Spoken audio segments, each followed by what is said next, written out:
Muy buenas tardes con cada uno de ustedes. La Dirección del Libro y la Lectura del Ministerio de Cultura, la Municipalidad de Lima y la Asociación Editoriales Independientes del Perú les dan la más cordial bienvenida a la quinta edición de la Independiente Feria de Editoriales Peruanas.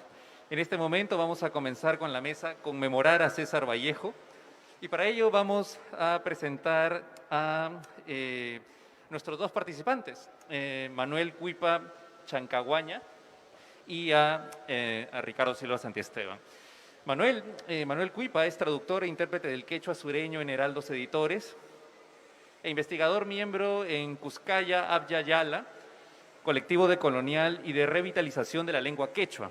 Manuel en distintas entrevistas ha comentado su labor autodidacta y muchos detalles más. Esta pequeña reseña ya nos va indicando un poco el trabajo y un poco las temáticas que vamos a abordar con él.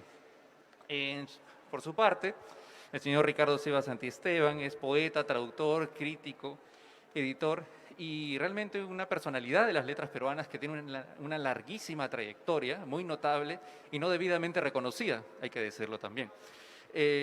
Ricardo ha publicado muchas obras, entre ellas sus obras reunidas, sus obras completas, que incluyen Terra Incógnita hasta el momento, Escrito en el agua, Escrito en el fuego, Escrito en el aire, y de los ideales de la traducción a la traducción ideal. Todas publicadas, estas últimas, por el sello Alastor. Bueno, invitamos al público a hacer preguntas a través de las cuentas de Facebook de Cultura 24 y de La Independiente. Sin más preámbulos, comencemos entonces con el tema, o mejor dicho, el autor que nos convoca y la dimensión que eso implica, que es César Vallejo, ¿verdad? César Vallejo. Sobre Vallejo se han dicho muchas cosas, no siempre atinadas, no siempre del todo informadas, pero recordemos que estamos en 2022 y que hoy, este año, se cumplen precisamente un siglo de Trilce, uno de los libros capitales de la poesía del siglo XX, de la poesía en lengua castellana y desde luego de la poesía para lo que son las letras aquí en el Perú. Este libro no solo resulta fundamental a nivel de lectura, sino también abordarlo desde un aspecto que no resulta ser muchas veces comentado, que es o que refiere a cuáles son los proyectos editoriales a través de los que nos llega la obra de César Vallejo.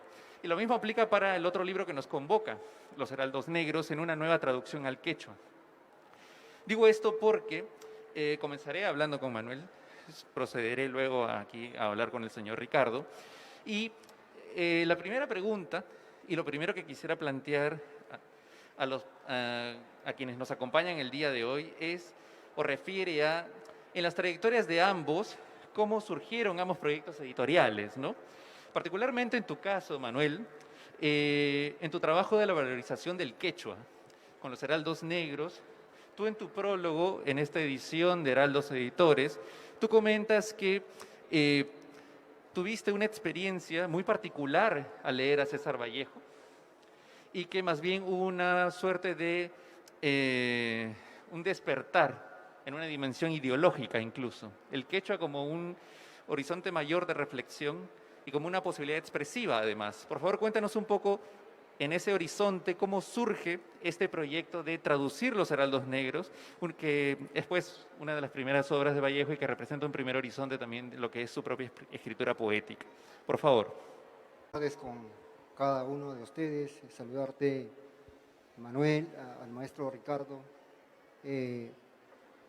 Quisiera saludar también a los hermanos quechuas que están presentes acá y a los que van a escuchar.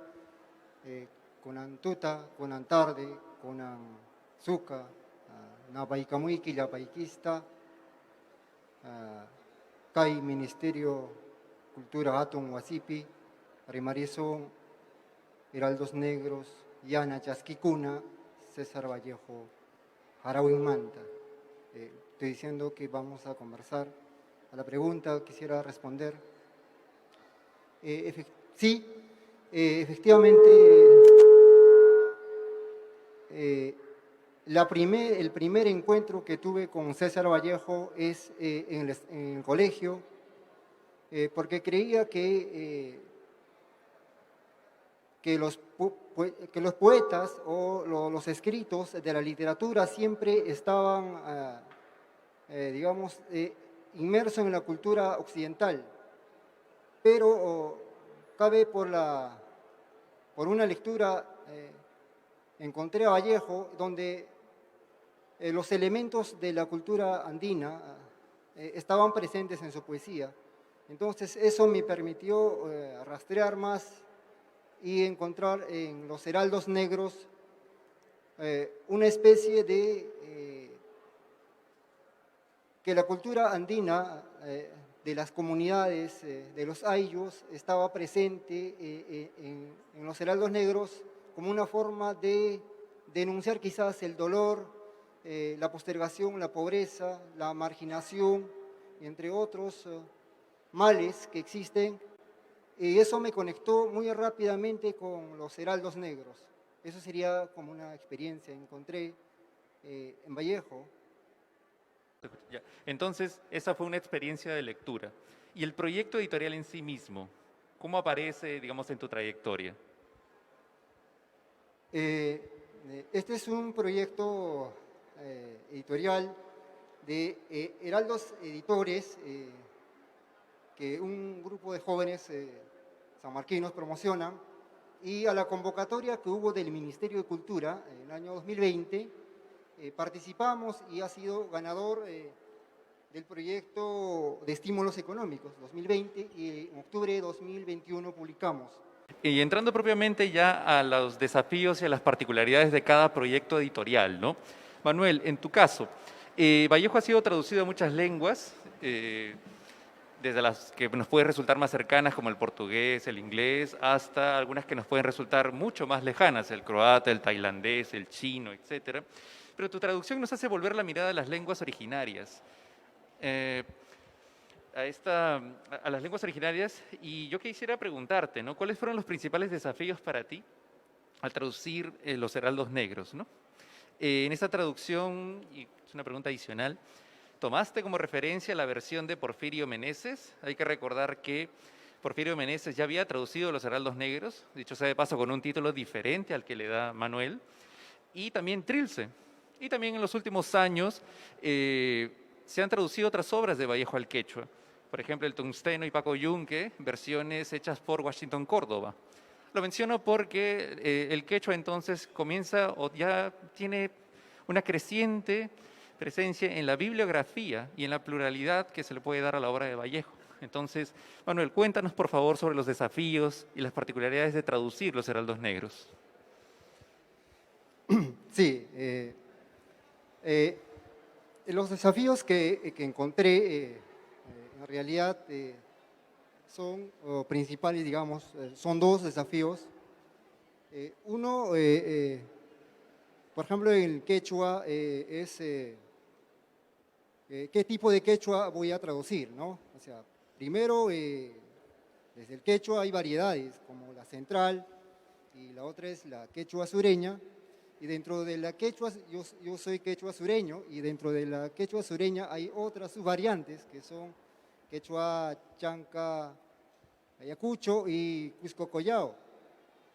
Y entonces era difícil a cuál de ellos voy a traducir, en qué clave voy a traducir. Y aparte de eso también siempre me he preguntado, los quechuas, los que hablan quechuas en los Andes, ¿a cuál de los quechuas voy a traducir en el sentido, digamos, sociológico quizás?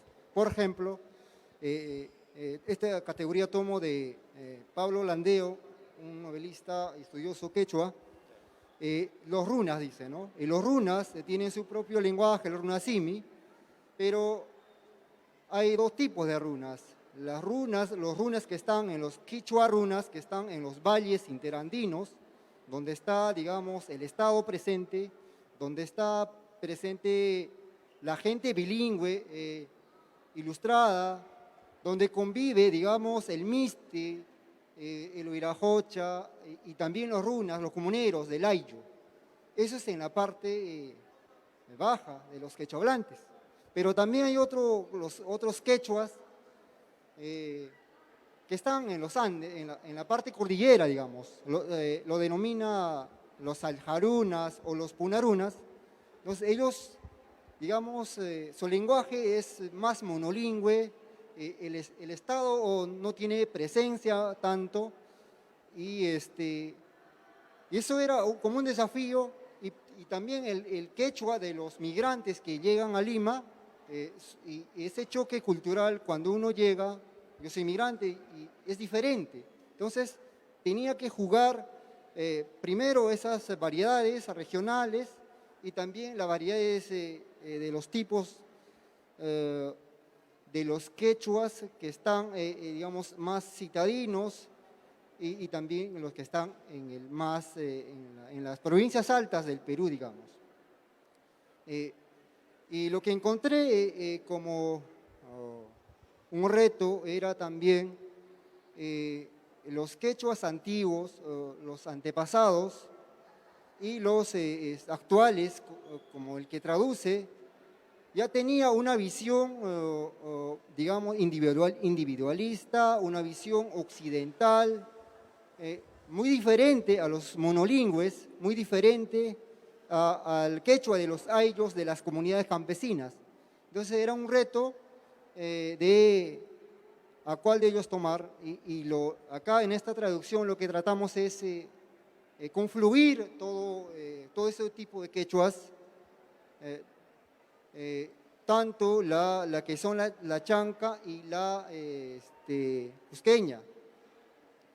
Eso era como un reto primero, y lo segundo sería también conocer la obra de Vallejo. Entonces, si no conozco a la obra de Vallejo, y también si no conozco la lengua, la lingüística, la gramática, entonces ¿cómo podría traducir? ¿No? Eso era también un reto, y he tenido las lecturas, quiero decir acá, a tres autores, bajo tres autores, no lo revisé, después ya me enteré del maestro Ricardo Silva Santisteban, un vallejólogo también, pero he revisado, por ejemplo, de Ricardo González Vigil, de Miguel Pachas, y digamos, lo tomo también a otros vallejólogos, vallejianos que estudian, y eso era, digamos, confluir el mundo quechua, que es una variedad, es un mundo, un universo, y el mundo vallejo es otro.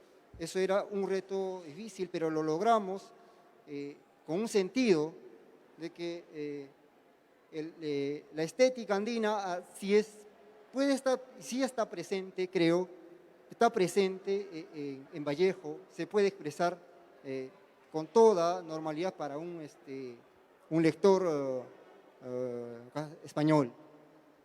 Eso sería la respuesta previa. Y en ese sentido, ¿cómo te posicionaste ante la traducción que antes ya había hecho Porfirio Meneses? Ah, sí, la pregunta. Sí, solo un detalle. Lo pregunto porque la traducción implica investigación, implica conocimiento de una lengua, pero también una sensibilidad, a razón de una experiencia y de aquello que se quiere dar a conocer, ¿no? En la lengua de llegada. Entonces, es muy interesante para quienes traducimos saber que existen versiones previas, porque con ellas siempre se dialogan, ¿no? Entonces, cuéntanos por favor, Manuel. Sí, muy buena pregunta. Ya, digamos, ya casi acabando la traducción de manera... revisé muchas bibliografías, encontré por ahí 2, 3 poemas y también encontré, como dices, de Porfirio Meneses, en el año 97, había traducido con otro título, pero a mí me pareció, algunas cosas no encajaban. No encajaban en el sentido que lo tomó, creo, muy citadinamente el quechua, solamente de los valles interandinos, como digo. Y entonces y tenía que yo confluir, ¿no? Esa categoría que se llama tinco, un encuentro, un sincretismo de los quechuas, pero sí valoro en algunos casos, es una base para mejorar. Y esta versión yo creo que es lo más mejorado, que es entendible. Asumí también los diccionarios, la bibliografía de las academias de la lengua regionales, también del Ministerio de Educación y los diccionarios desde Holguín, Cerrón Palomino, y los diccionarios tanto del quechua de Bolivia y tanto de Ecuador, porque para traducir una palabra a veces no encontramos en el mismo quechua sureño, pero podría haber en el quechua central. Entonces, y eso nos puede, digamos, abrir de manera más, sería de una manera más convocante, quizás, así sería. Eso fue, digamos, mi traducción y sería eso la respuesta a Manuel. Claro, lo cual se expresa ya desde el título, en referencia a la traducción anterior. Claro, muchas gracias, Manuel. En ese sentido, también, volviendo al proyecto editorial, Ricardo, para quienes aún no han tenido ocasión de revisar el libro publicado por Alastor, ¿qué hechos tuvieron lugar en la vida y en la escritura de Vallejo camino a Trilce, ¿no? Usted en su prólogo nos habla de influencias, la depuración del idioma, siendo pues Trilce un experimento radical. Por favor. Sí, bueno,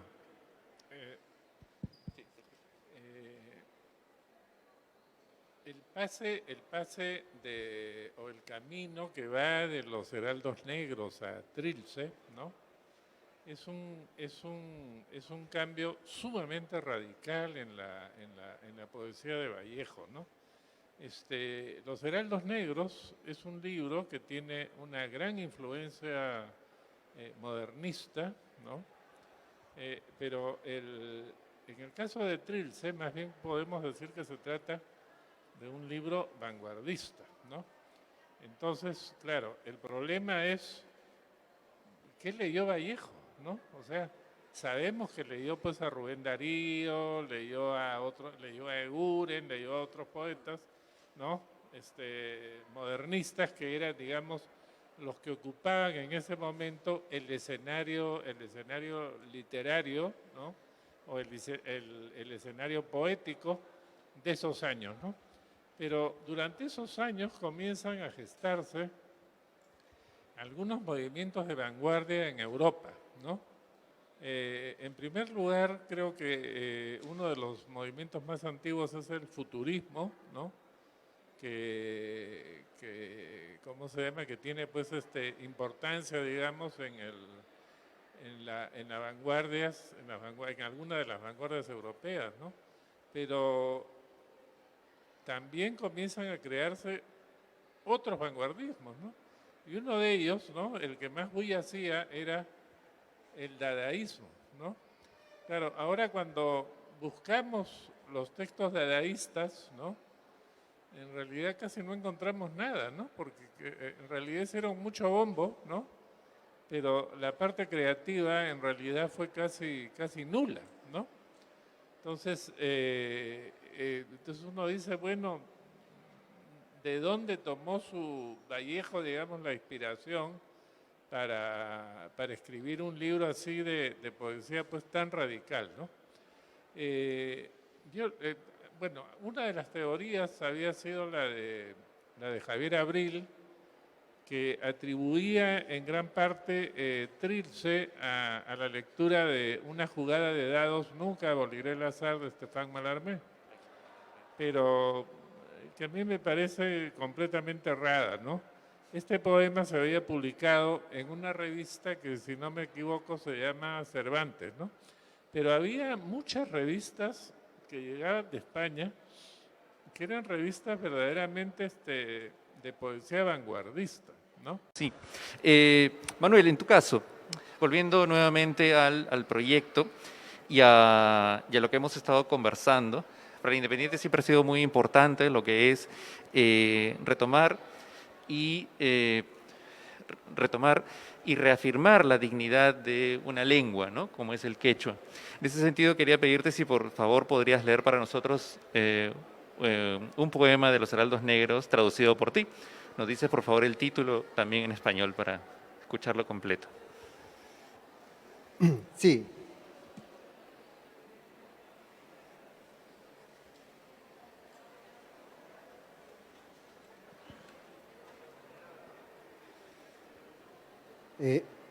Voy a leer los heraldos negros, los dados eternos,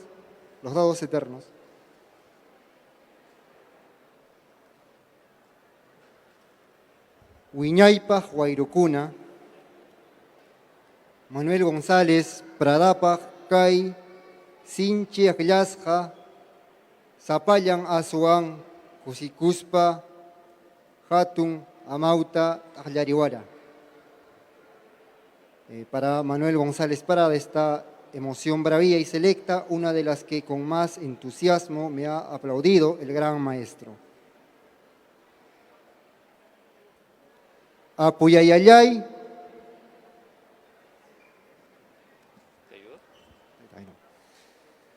Apuyayayay, Kausasjay, Runakashaytan Oaxachkani, Yasawanmi Antaikita Ojarisjaimanta, Ichaja Kai Wakcha Mito Amutaku, Manan, Huachtaikipi Pujusjak Iricho, Jampaja Ripo, Mariacuna Manan Canchu.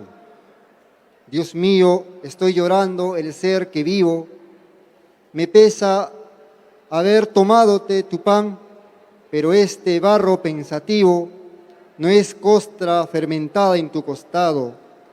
Tú no tienes Marías que se van.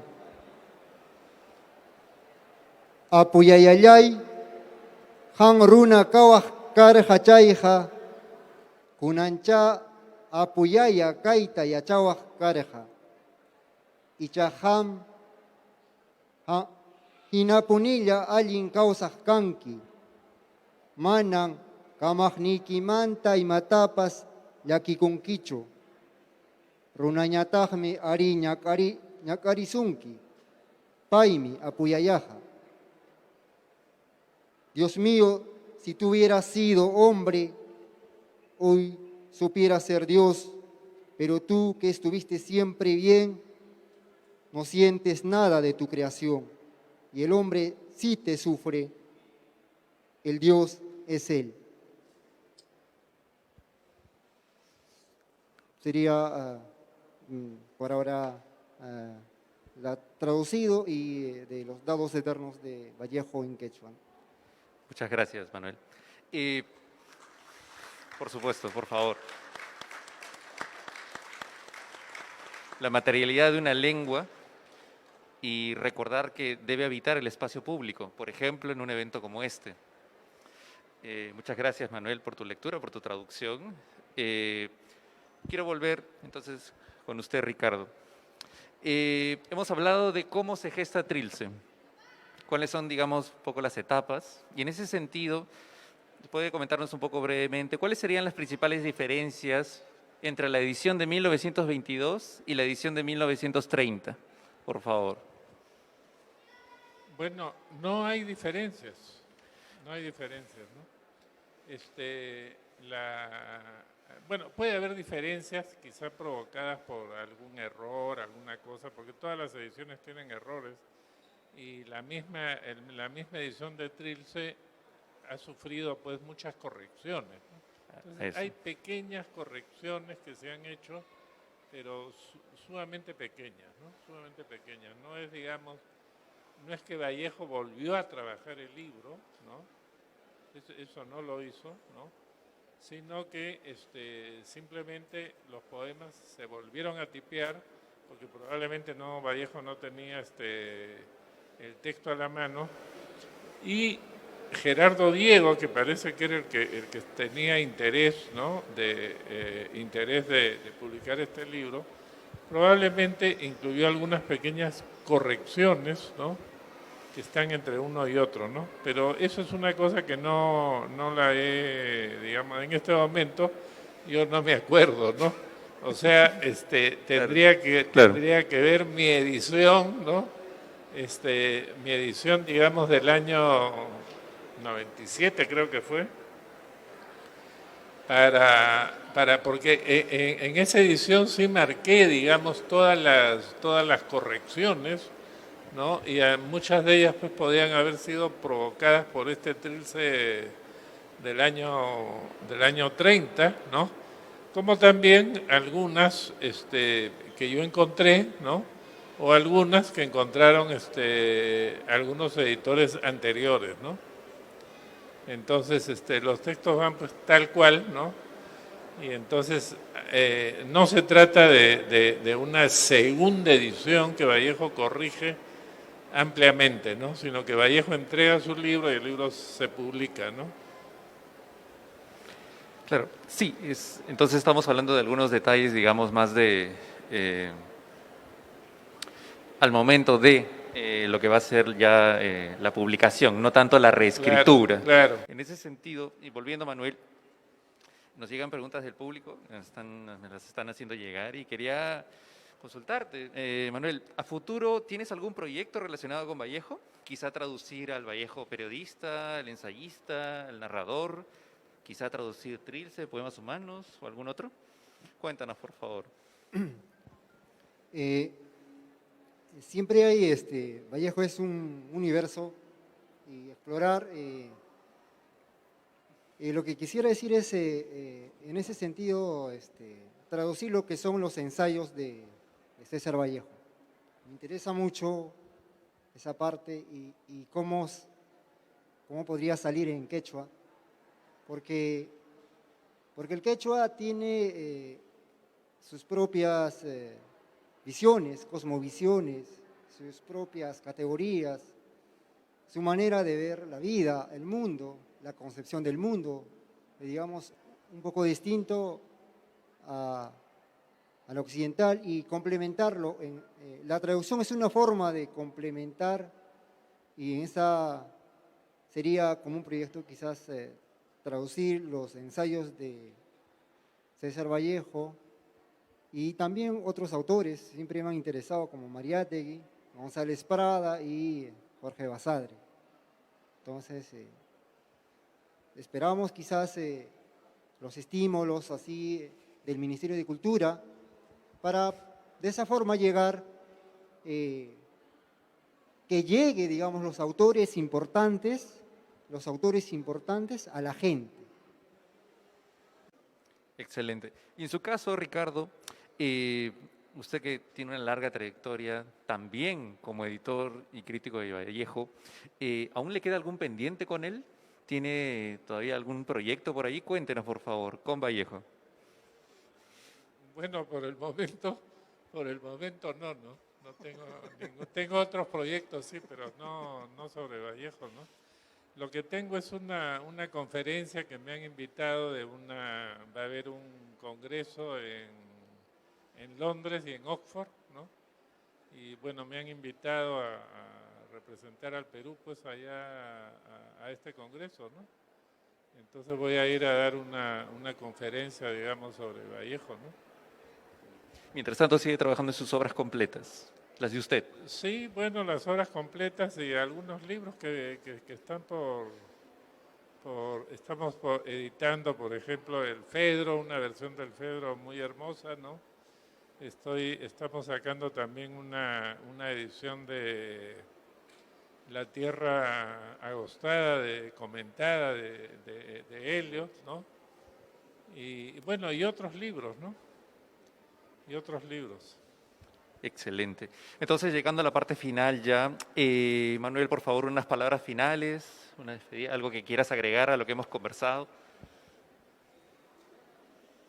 Bueno, agradecer al Ministerio de Cultura, agradecer a los asistentes, al maestro Ricardo Silva Santisteban. Voy a leer sus libros, será motivo. Y decir que el quechua está presente. Hay personas que ven el quechua como una forma de reliquia en el pasado, ¿no? Una forma decorativa, histórica, algo así. Y otros lo ven quizás, voy a aprender quechua porque puede ser un extra más para mi CV y eso también creo que está bien. Otros le ven quizás de manera que el quechua es bueno para incluir o aparentar incluir quizás desde el Estado. Esas políticas también creo que está bien quizás. Pero yo de manera personal veo que el quechua contiene, como repito, formas de ver el mundo, su concepción del mundo diferente. Y entonces esos saberes, esos epistemes no se pueden quedarse ahí, hay que recuperarla, no una forma de contradecir a la cultura occidental, sino quizás como una forma de complementarnos. La sabiduría occidental y de las lenguas originarias podrían quizás en esa confluencia repensar nuestra realidad y dar algunas alternativas de solución a nivel cultural, social y en todo sentido político también. Entonces, yo muy agradecido, quisiera despedirme en quechua. Por favor. Llapayan runa sime rimajkuna, ojeikuna, panaykuna, rimasunchis ama manchakuspa, ama pengakuspa, runa siminchista. Ari nuhapas hankuna hina ñawpa manaraj kay maituta tigraskaspa manchakurjani rimaita imanianmanta y wakin runa imanes pataj niwanga chayta. Pero chawanta chikallankmanta yachapani rimayta hinaspa kunan manaña sunqu yatinchu sajayta runa siminchikta. Chayqa rimasunchis, tamutasunchis, ima yachasqanchistapas qillqasunchis. Chaymi kanqa wiñaypaq quechua siminchisqa kawsanqa. Muchas gracias. Muchas gracias a ti, Manuel. Usted, Ricardo, ¿algunas palabras finales que quiera darnos? ¿Alguna reflexión final, por favor? Sí, bueno, simplemente los que pueden tener interés en este libro, ¿no? Está aquí pasando nomás la puertita, ¿no? Hay un stand en que pueden encontrar el libro para aquellos pues, que tengan interés en él, ¿no? Es Alastor Editores, ¿no? Nada más. Muchas gracias a usted. Entonces, estimado público, participantes, Manuel, usted Ricardo, muchísimas gracias por su asistencia, por su participación, también desde las redes sociales. Sigan viniendo a La Independiente, que vamos hasta mañana, seguimos con los descuentos. Para mí ha sido un gusto y un gran honor haber moderado esta mesa. Soy Manuel Barroso, el coordinador de la feria, y qué gusto que esto pueda continuar. Muchas gracias y seguimos.